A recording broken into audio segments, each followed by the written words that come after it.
नमस्कार, जय श्री राम। आप सभी का हमारे YouTube चैनल पे हार्दिक स्वागत व अभिनंदन है। मैं आचार्य रितेश पांडे, ज्योतिष एवं वास्तु विशेषज्ञ, आज पुनः अपने चैनल के माध्यम से माघ माह के शुक्ल पक्ष की पंचमी तिथि को ज्ञान, वाणी, बुद्धि, विवेक, विद्या और सभी कलाओं से परिपूर्ण माँ सरस्वती की पूजा अर्चना किस प्रकार से की जाए और साथ ही साथ खास तौर पर इस दिन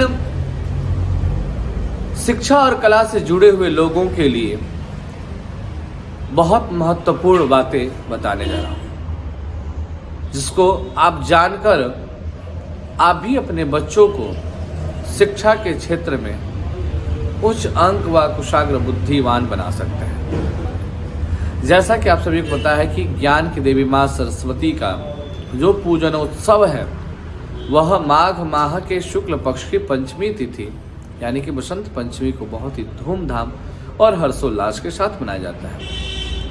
जो व्यक्ति, जो बालक, बालिका कला या शिक्षा के क्षेत्र में अत्यधिक मेहनत करने के बाद भी सफलता प्राप्त नहीं कर पाते हैं, उन बालकों की शिक्षा के लिए किस प्रकार से बसंत पंचमी के दिन पूजन व अर्चना करने से उनकी बुद्धि व विद्या के क्षेत्र में सुधार हो सके, तो जानेंगे हम लोग इस वीडियो के माध्यम से। तो बने रहिए अंत तक ताकि इस चैनल के माध्यम से आपको सही जानकारी प्राप्त हो सके। बसंत पंचमी का दिन कला, संगीत व शिक्षा को धारण करने के लिए या सीखने के लिए सबसे उत्तम दिन माना जाता है। ऐसे में जो व्यक्ति व जो बालक बालिका शिक्षा के क्षेत्र में जिनको आशातीत सफलता प्राप्त होती है, वह विद्यार्थी अगर वसंत पंचमी के दिन से कुछ नियमों का पालन करना प्रारंभ कर दें तो निश्चय ही उनके शिक्षा में आ रही आशातीत सफलता से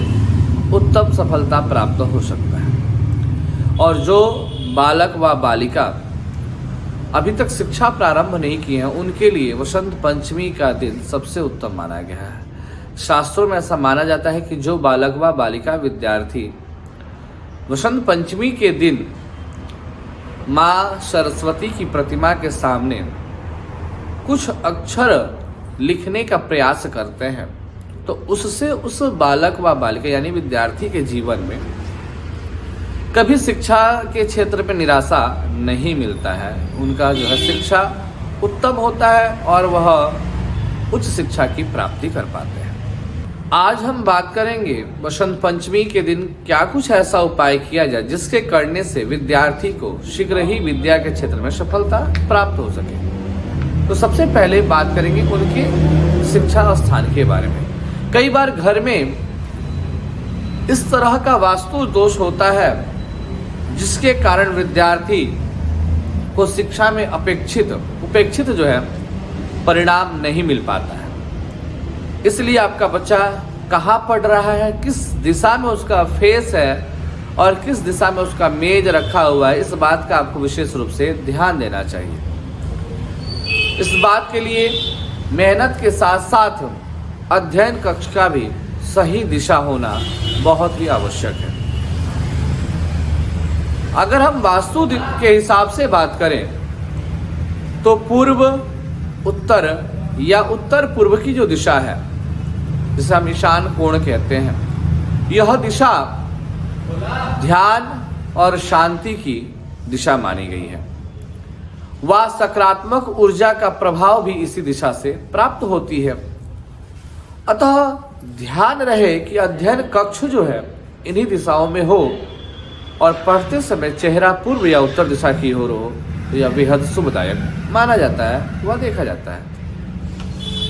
पढ़ाई की मेज रखने की बात करें तो इसको भी घर के मकान के उत्तर पूर्व के दिशा में ईशान कोण में रखा जाए तो उत्तम रहेगा। और बालक का विशेष रूप से ध्यान दें, बालक का जो चेहरा हो पढ़ाई करते समय वह या तो पूर्व की तरफ हो या उत्तर की तरफ हो। अगर इस दिशा का आप ध्यान रखेंगे तो निश्चय ही आपका जो बालक है वह बालिका है उच्च शिक्षा की प्राप्ति करेगी। यही नहीं, इनका जो ध्यान होगा वह अपने उच्चतम कैरियर के लिए भी बाल्यकाल से ही प्रशस्त होगा। तो ऐसे परिस्थिति में इसके अलावा और भी बहुत सारी बातें हैं जिसका हमें विशेष रूप से ध्यान देना चाहिए।